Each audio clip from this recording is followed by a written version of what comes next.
Saya baru digegerkan mau jadi calon wali kota sudah ada yang roboh, Mas. Iya. Ya, walau alam. baru digegerkan saja sudah ada yang roboh ya. Iya. Nah, artinya kembali bahwa lamuna urip atau lamuna dolanan lah ning Cirebon. Aja ngosong. Aja ke teman-teman, aja ke gila-gila apa maning kadiran, duwe pekaya sekarung, duwe berhala-hala lah apa dan sebagainya. Itu bukan jaminan, bukan ukuran, Mas. Ambles beli wurung ketika misalnya mindset ataupun pola geraknya itu tidak sesuai dengan kultur alam di Cirebon. Karena pilihannya cuma dua. Pengen oli tulah, pengen oli tua atau kena tulah.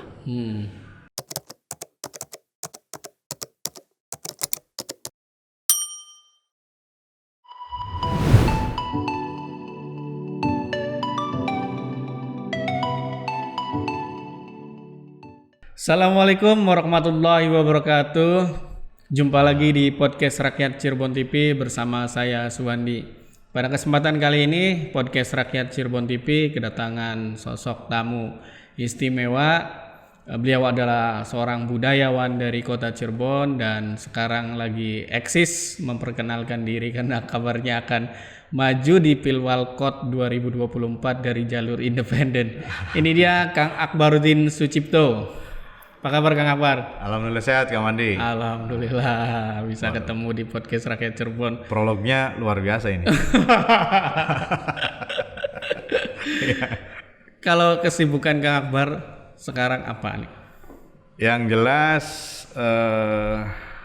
kesibukan saya terakhir menikmati ending ketika saya purna bakti dari Komisi Informasi Kota Cirebon. Artinya mantan pejabat. Mantan pejabat. Tapi ketika saya jadi pejabat, justru pemerintah kota waktu itu masih menyandangi saya di SK itu budayawan. Jadi saya bingung budayawan yang jadi pejabat atau pejabat yang jadi budayawan gitu. Oke. Nah, sehingga akhirnya walaupun kemudian saya resign ya dari aktivitas formal, yang namanya aktivitas budaya itu kan seiring bersama nafas hidup. Artinya alhamdulillah saya tetap berusaha istiqomah, berusaha konsen dan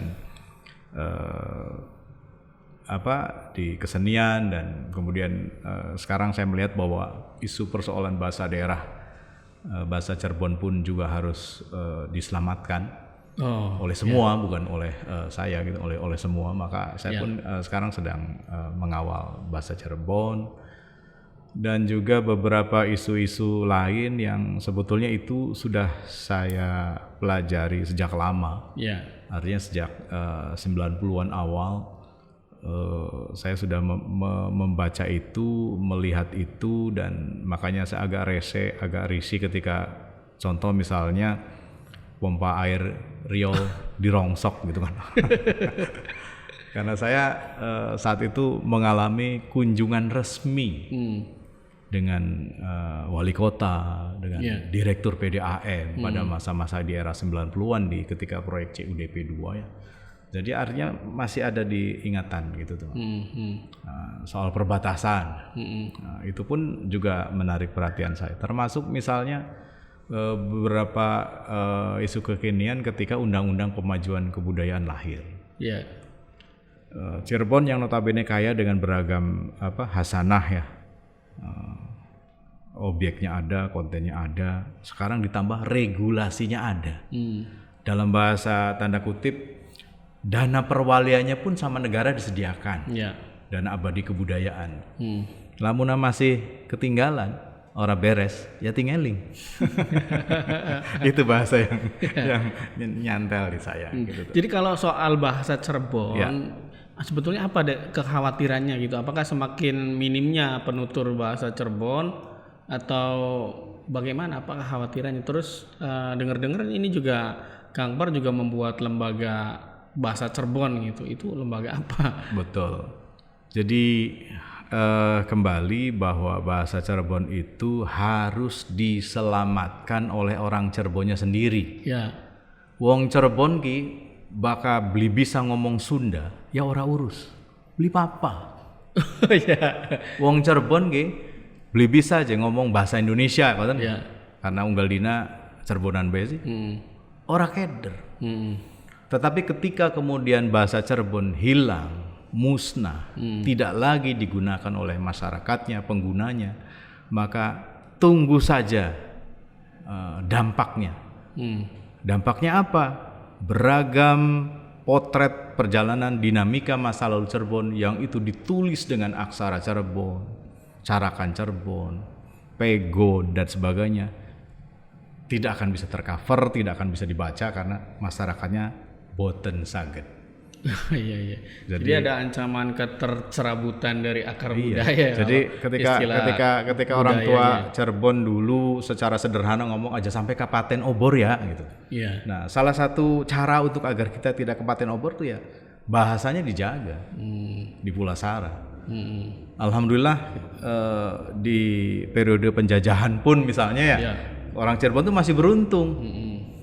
Kalau contoh kasus Hawaii, ketika kedatangan bangsa penjajah itu dari mulai rumah adatnya, pakaian adatnya, sampai manusianya itu dihabisi, digenosida.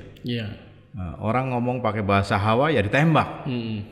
Tapi Cirebon kan masih ada, keratonnya masih ada, Astana Gunung Sembungnya juga masih ada, keseniannya masih ada, semuanya masih ada, bahkan para penutur pengguna bahasa Cirebonnya pun masih ada. Nah, pengen apa maning lamun beli barang-barang dijaga kan gitu Mas Andi. Jadi inilah yang artinya apalagi ketika pakai logika begini misalnya bahwa kita ini hidup bukan dalam artian mewarisi dari kebesaran masa lalu atau mewarisi dari para sepuh kita dahulu, bukan. Tapi minjem dari anak cucu kita kelak nanti. Jangan sampai kemudian abong-abong ilmu jari itu murah meriah ya. Maka kemudian jangan sampai nanti akan terjadi ke depan ngomong keraton ya jare. Ngomong kesenian Cirebon ya jare. Dan sekarang yang sudah jare itu real. Real sudah jare. Bengen liana nih kayaknya gitu. Jadi jangan sampai terjadi lah ya. Artinya ada khawatiran tanggung jawab untuk melestarikan bahasa Cirebon. Alhamdulillah di Lembaga Bahasa Cirebon yang tempat kumpul saya dan teman-teman ini rata-rata dikawal oleh teman-teman muda. Dan silaturahim mereka secara kultural itu asik. Asiknya tuh begini Mas Wandi ya, kalau di Lembaga Bahasa Cirebon. Teman-teman yang ada itu mereka ternyata sanad keilmuannya atau riwayat berhikmahnya ngaula pada saat masih jadi kacung gitu kan. Itu ternyata dari berbagai tokoh. Jadi mohon maaf misalnya kita pernah dengar nama sosok almarhum Mama Sadiana, Mama Tede Sujana, Mama Kartani, Mama Askadi dan sebagainya, termasuk yang terbarukan almarhum Dr. Rafan Hashim, Mas Opan ya.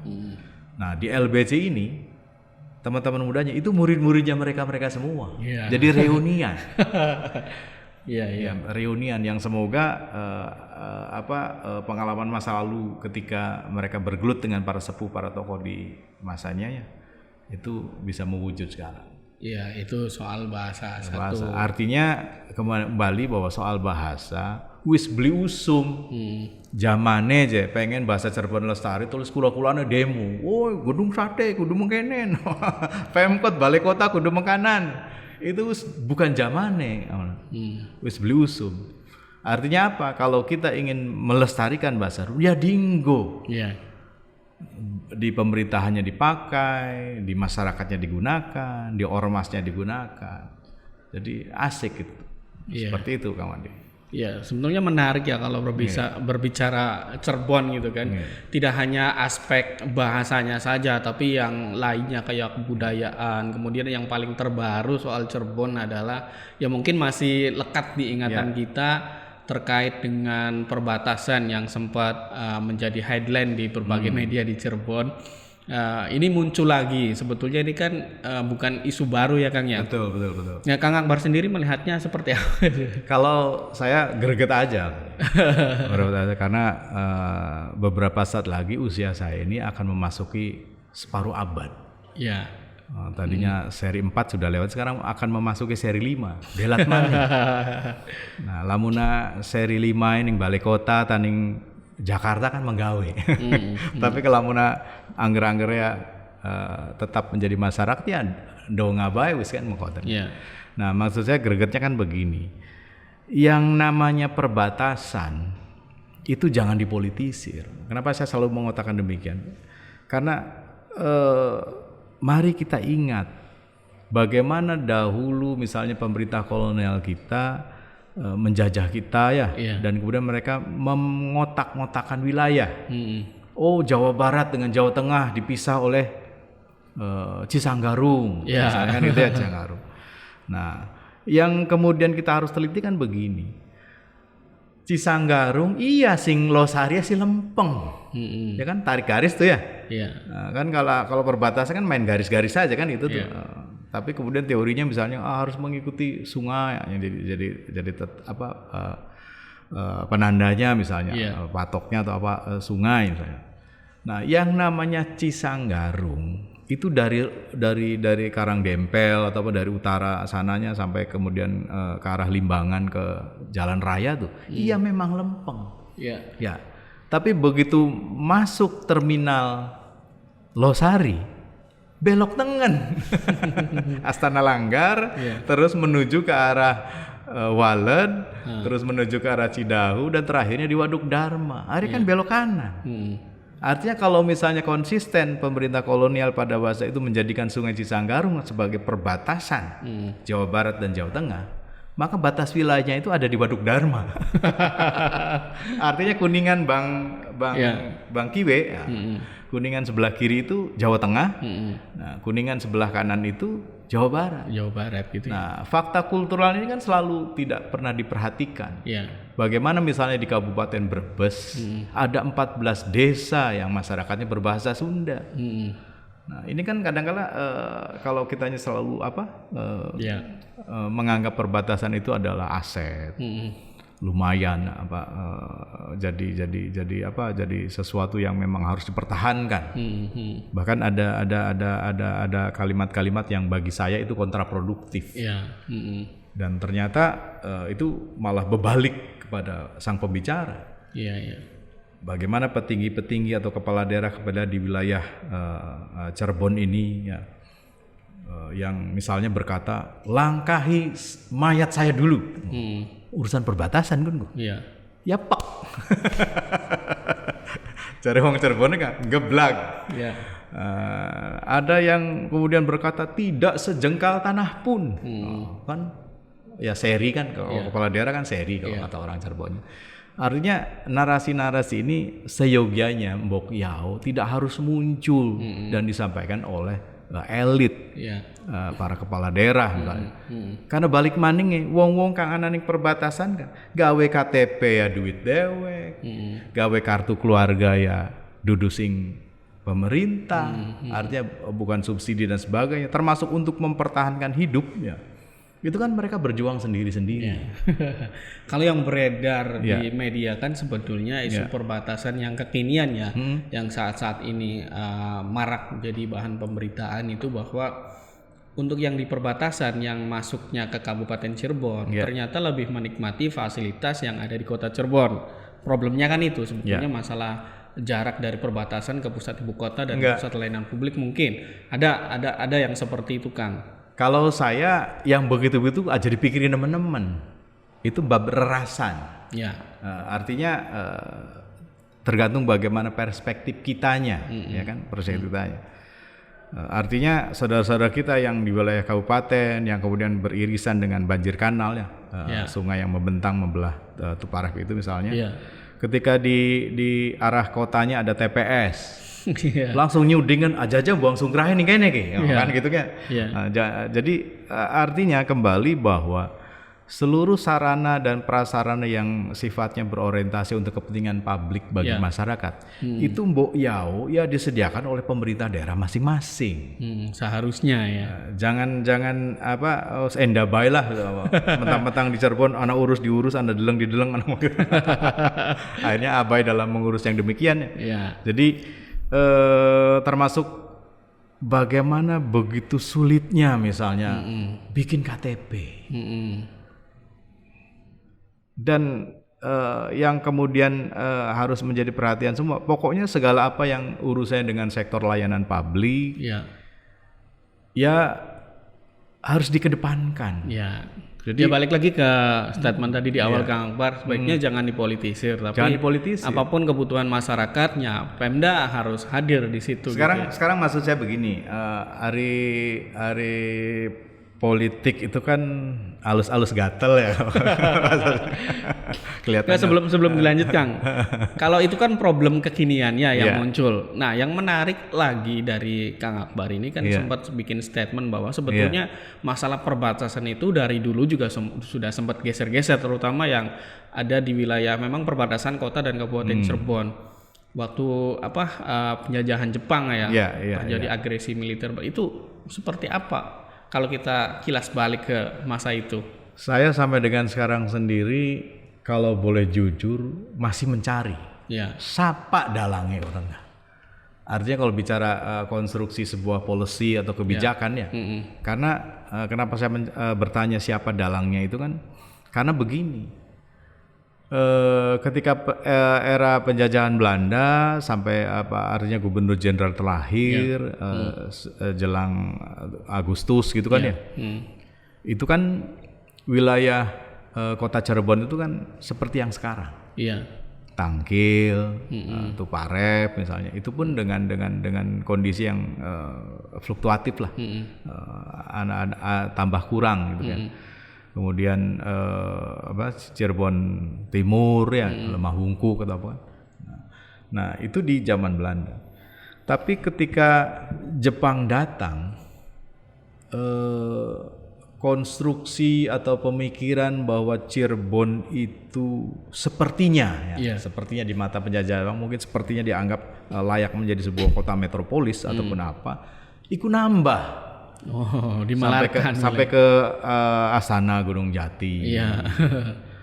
Ke sananya ke wilayah kalau di pemberitaan kan nulisnya kan ke Daung ya. Itu sampai ke Panembahan. Nah, sampai ke Mundu. Jadi wilayah itu memang besar. Wilayahnya itu memang besar dan terbukti ketika bicara tata kelola pemerintahan atau wilayah dan sebagainya. Ketika ada jabatan RT dan RW itu tinggalan Jepang. Struktur tata kelola pemerintahan sampai ke masyarakatnya itu tinggalan Jepang gitu.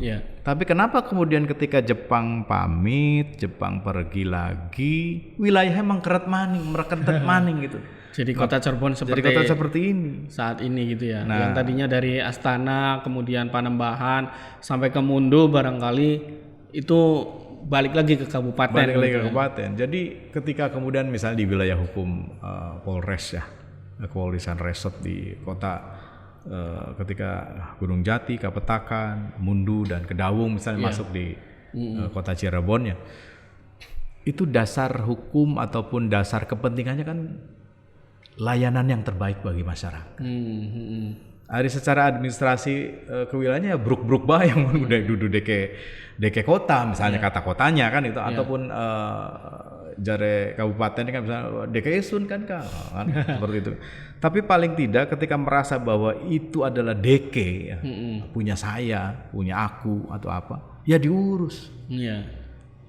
Baik wilayah perbatasan yang masuk ke kota ataupun wilayah perbatasan yang itu notabene milik kabupaten. Jadi kepentingannya kembali bahwa untuk layanan yang terbaik bagi masyarakat, bukan kemudian lamunajeh gitu ya kalau pakai logika lamunajeh misalnya beberapa wilayah di sekitarnya tiba-tiba masuk ke wilayah tetangga, wah pakaian kita hilang. pekaya kita hilang, Iya. oli-oliannya kita hilang, pekole kita kulangka maning. Hmm. Kalau berpikir seperti demikian itu ngaco. Kalau bagi saya itu ngaco. Kenapa kayak ngaco? Karena Cirebon ini lahir dari orang-orang yang selalu memberi sedekah, duduk paringan, duduk lumayanan gitu. Mbahku Cirebon itu Pangeran Walangsung itu putra mahkota Sri Baduga Maharaja. Lamuna Cirebon akhir dari mengkenen nggak, bengen kok pekaya oli warisan nggak, gawe villa bae mending Amerika tanding Eropa. Iya. Senang dewek bae kan tidak. Seluruh kekayaan yang beliau dapatkan dari penguasa pelabuhan, Ki Ageng Tapa, Singapura kan gitu kan. Kemudian kekayaan dari Sri Baduga Maharaja, kasarnya ngomong bale bae kaning astana katon. Itu kan dalam bentuk bale kan. Apalagi hal-hal yang tidak terlihat kan, yang punya nilai yang sangat luar biasa. Itu dicurahkan untuk Cirebon. Lamun ajeh misalnya siapapun adanya, mindsetnya, cara pandangnya atau sikap yang diambil itu lumayanan. Iya. Yaitu melanggar konstruksi adat, melanggar aturan main adat, melanggar kesepahaman ritme adat yang misalnya secara narasi atau redaksi ditulis bahwa Ari wong Cirebon itu sugie bae ka ora rarawat. Melarate ora gegulat. Iya. Nah, ini yang kemudian mari kita kembali membaca secara bokatan beli ngandel ya tok tilikana. Wong-wong kang wis pada pensiun kan. Artinya yang sudah purna bakti dan sebagainya gitu tuh. Bukan berarti saya mendramatisir atau apa, bukan. Tapi ini adalah potret bahwa ketika siapapun adanya yang masuk ke Cirebon dan kemudian berkiprah atau melakukan aktivitasnya sesuai dengan koridor hukum adat alam Cirebon, ya sukses beli wuru. Iya. Kamu prajurit kaya, besok-besok tuai kah? Dadi jenderal. Apalagi misalnya pejabat karir ya. Berapa banyak misalnya orang-orang tertentu yang berangkat dari Cirebon dan kemudian sukses di Jakarta. Artinya startnya tuh asik gitu tuh. Karena tahapannya prosesnya alami. Dan pakem adat itu adatnya digunakan ya, tidak dihilangkan. Baik, benar sekali. Tadi dilanjutkan soal politik itu alus-alus gatel itu. Kenapa saya ngomong politik atau alus gatel tuh gini. Jadi yang mesti dipahi hati je. Kan ngerogoh ampela. Iya. Nah, kan orang-orang kan suka gampang ngomong begitu ya. Iya. Kan gak mesti dipahi hati, Mas. Iya. Tapi masih ngerogoh ampela. Iya. Nah, ini memang mau tidak mau, suka atau tidak suka, yang namanya manusia memang selalu tidak puas. Iya, siap. Makanya dalam politik itu langka batur kang permanen kan. Iya. Bagian pabrik semennya parek konon kan. Langka ya. Baturan ya, musuhan atau apa permanen kan tidak ada. Karena yang abadi itu kepentingan. Iya. Nah, untuk membingkai kepentingan ini agar abadi, mari kita sama-sama introspeksi. Iya. Kepentingan apa yang akan kita abadikan? Iya. Dan kepentingan apa yang kemudian akan kita tinggalkan, kita buang. Kan gitu. Siap. Jadi alus-alus gatalnya tuh di situ. Iya. Kalau Kang Akbar sendiri kepentingannya apa nih untuk maju di Pilwalkot jalur independen nih? Ya melamar pekerjaan. Enggak, pertanyaannya adalah apakah itu serius gitu? Ini kan kita ngobrol langsung. Betul. Nih. Nah, nanti kan ditayangkan di YouTube juga. Apakah niatan maju Pilwalkot itu serius? Kemudian apa yang melatar belakangi itu sampai niat dari jalur independen gitu loh? Kalau saya serius, Mas. Ya. Jadi kalau ada di persentase tuh mungkin lebih dari 1000% lah. Tingkat keseriusan saya. Oke. Cuma saking seriusnya saya pun harus introspeksi diri. Ya. Rakyatnya lu gelem beli. Ya. Milih wong mengkenenku. Kan gitu. Wong mekenen dalam arti. Iya, artinya kapasitas saya yang masih sangat awal. Ya. Sangat terbatas. Yang namanya polisi itu kan harus eksklusif. Misalnya beda dengan negarawan kan. Kalau politisi itu kan harus eksklusif karena untuk mencitrakan dan sebagainya. Nah, kenapa saya syahwatnya itu sampai lebih dari 1000%? Karena saya menyaksikan perjalanan semua kepala daerahnya, Mas. Ya. saya secara aktivitas kultural Ya. lamun ajeh ana wong nganggep misal wah Akbar sih beli pantes. Ya. Yang wong emang konon sih. Oke. Saya tantang bertarung buka biodata. Wah. Iya, iya. Gaya kan politik udah gaya. Iya. Udah gaya. Iya. Artinya apa? Jadi RT pernah. Iya. Punya jabatan di tingkatan kampung setingkat RW walaupun urusannya kampung siaga. Ya. Nah, Ya. soal bagus enggaknya itu urusan masyarakat kan Ya. gitu ya. Jadi ngurusi tingkatan kelurahan pernah walaupun di ormasan, Oh, di organisasi keormasan. muda. Oke, ya kan siap. gitu. Ngurus di tingkat kecamatan walaupun untuk urusan pemilu pernah Sebagai ketua PPK.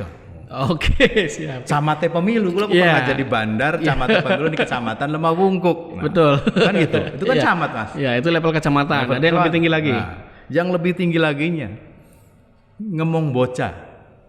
Urusan anak-anak di Cirebon, di kota Cirebon, saya pernah menjadi sekretaris Komisi Perlindungan Anak Indonesia Daerah. Sekretaris itu kalau dalam bahasa pemerintahan sekdis. Iya. Oh yo. Ya kan? Gitu sih gampang baik sih. Iya, iya, iya. Sekdis pernah. Iya. Nah, kemudian dari kepalanya sih kapan, Cung? Ya kan gitu kan ya? Ya kan baru sekdis. Baru sekdis. Kepalanya kapan? Nah, saya karir di kelembagaan negara independen yang kemarin saya berhikmah itu kan, yang menarik kan tertib, Mas. Jadi anggota dulu. Kemudian ada peningkatan karir. Ya. Dari ketua. Kominfo dalam hal ini. di Komisi Informasi. Komisi Informasi. Artinya saya ketika jadi ketua di KI pun tidak ujug-ujug. Iya. Tidak harus jelenggenek jadi ketua, tapi berproses dulu jadi anggota dulu. Niteni dikit gini pegawainya apa, urusannya apa dan sebagainya.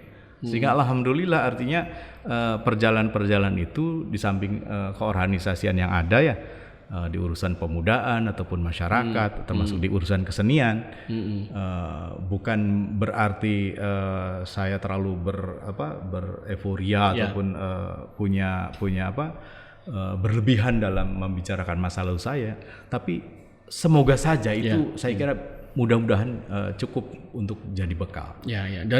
Dari level RT sampai level kepala dinas ya. So, silahkan calon wali kota yang mana yang apal gang-gang yang ada di Cirebon. Ayo, so. Ya, so. Iya. Terus yang kedua, kesadaran kecerdasan kultural. Iya. Ya bonggane siapa yang ngajak ngobrol kan. Ya. Cirebon itu secara entitas kultural, Mas, ya, ada Sunda dan ada Cirebon. Ya. Artinya kalau mengikuti perda yang sudah dikeluarkan oleh provinsi, berarti Cirebon itu potret real di mana di sini masyarakatnya itu mengampu 3 bahasa. Ya. Bahasa Indonesia, bahasa Sunda dan bahasa Cirebon. Oke. Nah, sekarang serog, ayo. Siapa kang gelem dadi wali kota, mangga ngobrol salang kula nganggo bahasa apa? Bahasa Sunda boleh. Kalau bahasa Cirebon kan mungkin udah pakemnya lah karena bahasa iya, kalau bahasa Sunda juga oke. Tiasa ada. Ketika waktu SMP, bahasa Sunda saya tuh 10, Mas. Oh. Jadi ya ini sih karena politik kan rada gaya jadi ngobrol. Iya, berarti pernah hidup di kultur Sunda juga atau dari keluarga juga memang? Jadi saya bukan hidup di kultur Sunda, tapi saya hidup beririsan dengan dinamika kultur yang ada di Sunda. Oke. Artinya lewat keseniannya, apakah dongeng-dongengnya, jadi itu kemudian diserap secara langsung. Alhamdulillah sejak kecil menikmati, sehingga bahasa Sunda saya cara Bandungan, cara Cianjuran. Oh, bahasa Sunda halusnya. Halusnya. So, artinya ketika wali kota Cirebon nanti kapan besok kiki mbak apa ketika misalnya tiba-tiba saya ke sana saya pidato di gedung sate pakai bahasa Sunda pun bisa. Iya. Padahal wong Cirebon kan. Kan gitu kan. Siap. Jadi betul-betul menangkap apa yang menjadi kekayaan Cirebon ya kan. Betul. Adanya masyarakat Sunda di kota Cirebon sebagai orang kota Cirebon juga kekayaan kan. Karena ya benar tadi ada 3 bahasa yang diapu oleh masyarakat kota Cirebon. Oke, itu kan kalau dari pengalaman organisasi katakanlah strukturnya dari mulai level RT sampai setara kepala dinas tadi Kang Akbar sebut. Iya. Oke lah, kita bisa terima itu karena memang faktanya begitu. Tapi kalau dari tujuan, otomatis kan ada hal yang dituju. Sebetulnya apa yang menjadi tujuan? Dalam arti ada nggak sih yang memotivasi Kang Akbar untuk berbuat sesuatu untuk Kota Cirebon? Baik, ini memang pertanyaannya sangat substansial, Mas. Iya. Sangat nyerempet banget ke hati kan. Iya. Nah, jadi kalau saya jujur, terus terang saja, saya ini belum kemana-mana, Mas. Masih di Cirebon. Iya. Lamuna sampai umur 50 Cirebone kotae tidak ada perubahan yang artinya betul-betul nyes Cirebonnya itu kerasa ya. Iya. Masyarakatnya terayomi, terlayani dengan baik walaupun sekarang juga sudah baik sebetulnya. Tapi artinya peningkatan itu juga ada, keberanian untuk melakukan restorasi misalnya, koreksi terhadap kesalahan-kesalahan. Iya. Jadi apa yang dilakukan oleh para pendahulu saya acungi jempol, semuanya memang ada yang baik. Ya. Tapi yang tidak baiknya itu kita harus berani buang, harus berani menggeser kan gitu kan. Nah, saya ketika tiba-tiba berkeinginan untuk maju ke sana, balik laginya adalah bahwa banyak PR yang memang itu tertinggal, Mas. Iya. Entah tertinggal atau ditinggal. Iya. Apakah itu dari sisi infrastruktur, kemudian dari entah dari sisi komunikasi ataupun suprastrukturnya dan sebagainya, relasi organisasi dan sebagainya, kewibawaan kelembagaan. Yang namanya balai kota itu harus bermartabat. Jangan jadi recehan kan gitu, Mas ya. Iya. Jadi bermartabat. Artinya amun anak kang berbeda, Mas pengen belikin ki semeter aja kono. Iya. Ya wani ngomong emongku. Karena apa? Dua pangeran. Tapi kalau selama ini Tuhan dikesampingkan, ya bruk-bruk baik kan. Iya. Nah, yang inilah yang kemudian sebetulnya karena saya terlibat di beberapa aktivitas yang berurusan dengan pemerintahan di kota itu sejak tahun 90, Mas.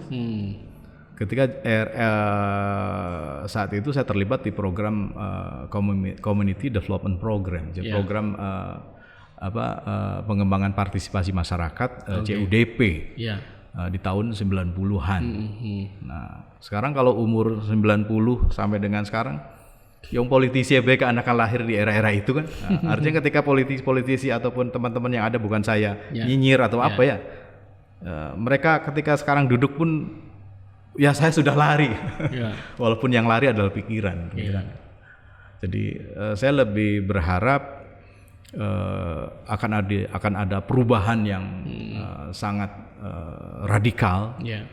Tapi konteks radikalnya ini bukan kontraproduktif, tapi kemudian kembali spirit atau nilai-nilai Cirebon dan sebagainya itu kembali dipegang teguh oleh masyarakatnya, sehingga Cirebon bisa jadi kebanggaan.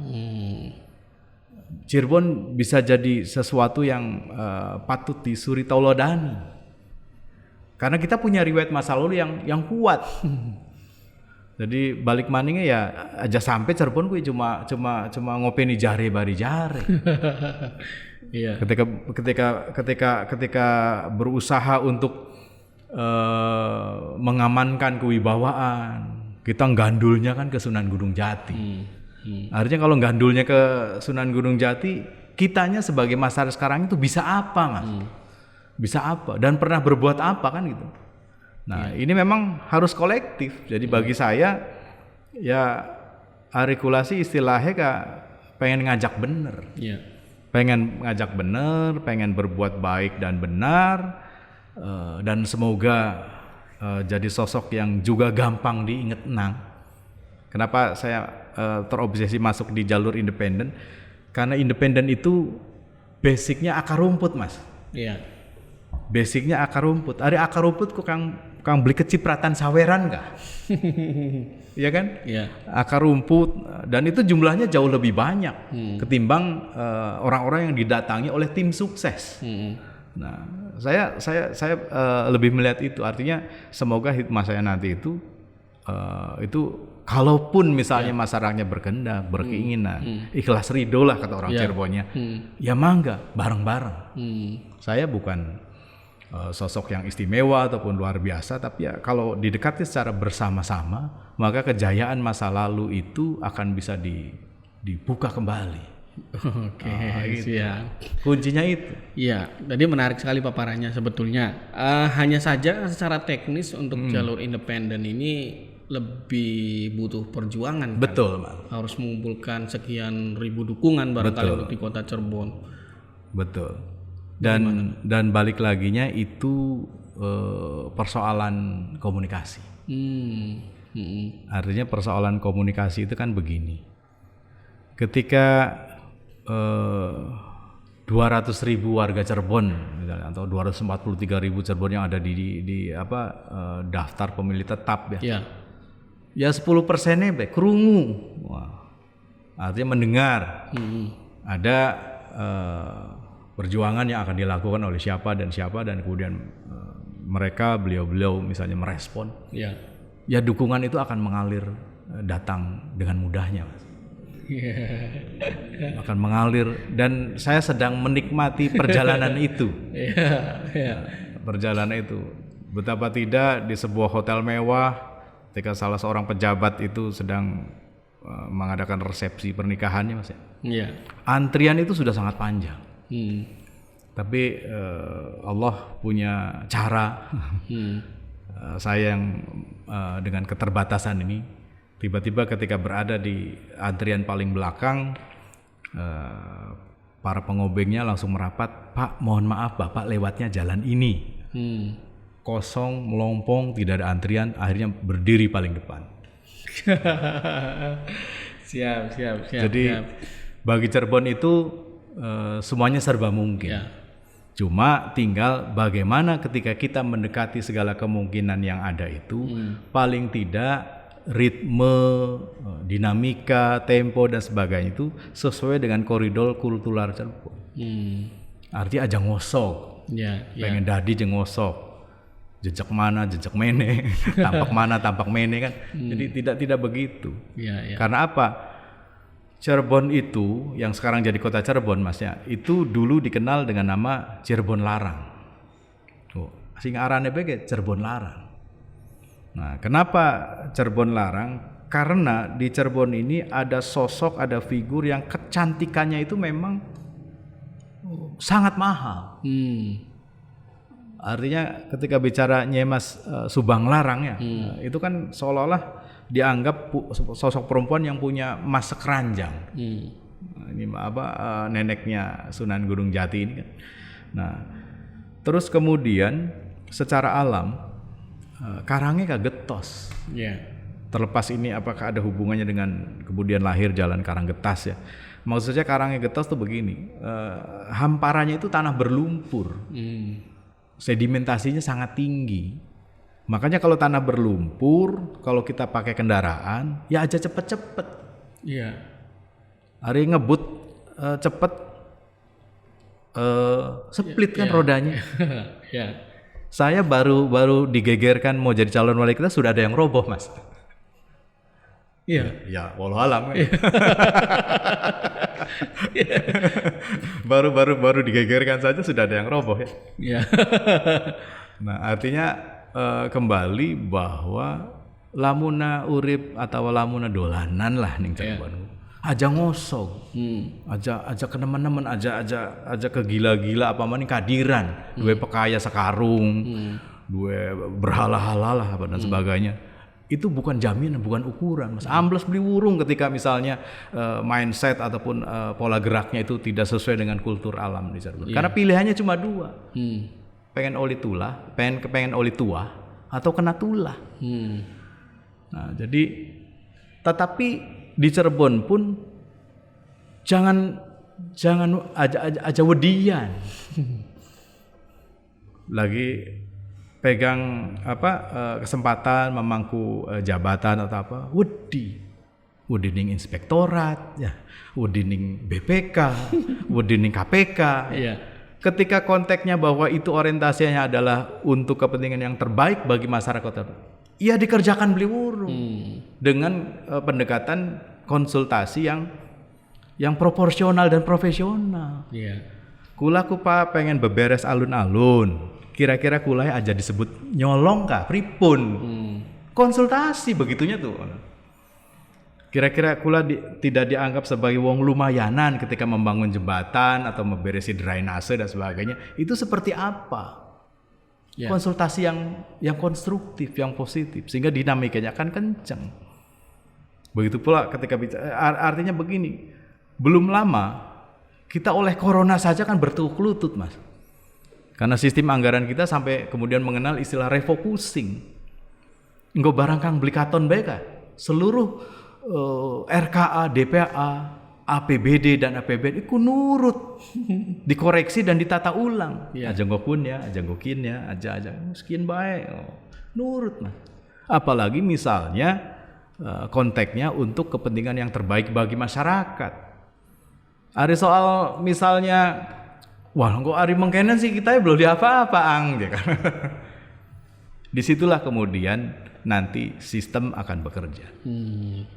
Allah ketika memperlakukan makhluknya ya, manusia dan sebagainya, pasti akan berbeda. Janganan apa? Rezeki pangeran kok ora ketuker. Nah, sementara selama ini kalau kemudian kita terjebak pada cara pandang yang yang kurang bagus lah, kurang elok, uslah gawa baik, pribadi sih, yang gue digawa uang. Pribadi gini, rawati ta, ya wes cip, rawati, pribadi sih, yang gue dirawati uang. Yeah. Nah, hal-hal yang demikian sebetulnya yang harus dihindari, dan ketika Cirebon bisa melewati fase ini, konteks ini, maka saya masih yakin Cirebon akan kembali menjemput masa kejayaannya, yang mana kejayaannya ini sudah tenggelam. Yeah. Tenggelamnya itu sudah dibaca oleh Raffles. Yeah. Artinya Gubernur Jenderal penjajah kita ya, Inggris, ketika waktu itu dijajah Inggris, Raffles itu tiba-tiba terkaget-kaget. Mungkin wong Cirebon mengkenen lawan bahasa kulai kan. Beliau terheran-heran dan terkaget-kaget karena apa? Ternyata masa lalu orang Cirebon itu ya luar biasa. Bagaimana Mahuan atau bagaimana Laksamana Cengo saja memberi gelar kepada Cirebon itu Cingliwen. Itu 1400-an Mas. Cingliwen. Cingliwen itu kalau pakai bahasa gaulnya Palu Gada. Iya. Apa yang lu mau gua ada. Pengen kayu jati ana. Yeah. Pengen banyu bersih ana. Karena balik laginya kan begini, contoh air bersih yang dinikmati oleh warga masyarakat iku beli disaring ya Mas ya. Beli di obat kasarnya ngomong. Ya wis bening sing pabrike kan gitu tuh. Jadi berbeda kan dengan PDAM yang lain, yang airnya tuh harus dari sungai dijernihkan dahulu, diolah dan sebagainya, baru kemudian dikonsumsi oleh masyarakat. Barang jaga Cirebon, banyu tinggal tinggal mengalirkan. Nah, kalaupun proses sterilisasi itu tidak butuh waktu yang sangat lama ya. Yeah. Artinya air bersih juga oke. Begitu pula dengan kondisi alamnya. Di bentangan wilayah kota Cirebon hampir sumurnya itu tidak asin. Padahal lautnya parek. Iya. Nah ini kan tanda apa lagi kan gitu tuh. Nah lamun wong Cirebonnya beli maca sampai tekan mengkono ya ketinggalan banget. Gitu. Oke siap Kang Akbar, menarik sekali obrolannya. Sebenarnya masih banyak yang bisa digali nih dari Kang Akbar nih, tapi yang jelas kita mengucapkan selamat berjuang lah untuk niat baik maju sebagai calon wali kota dari jalur independen pada Pilwalkot 2024. Demikian podcast Rakyat Cirebon pada kesempatan hari ini. Terima kasih banyak Kang Akbaruddin Sucipto sudah menyempatkan hadir di podcast Rakyat Cirebon. Kita akan jumpa lagi di podcast Rakyat Cirebon tentu dengan yang jelas gini silakan. Ini sebagai closing statement saya ya. Yu kabeh warga Cirebon aja senggah kapi guyon. Iya. Yu cangcut taliwanda kabeh bae, beli lanang, beli wadon, beli tua, beli nom, beli cilik. Tulung barang-barang yu openana Cirebon aja pilih-pilih apa dan sebagainya. Kemudian kita menganggap bahwa lupa bahwa semuanya adalah saudara. Itu saja. Siap, keren sekali. Terima kasih banyak Kang Akbar. Kita jumpa lagi di podcast Rakyat Cirebon edisi berikutnya, tentu dengan narasumber yang tidak kalah menarik. Saya tutup podcast Rakyat Cirebon edisi kali ini. Wassalamualaikum warahmatullahi wabarakatuh.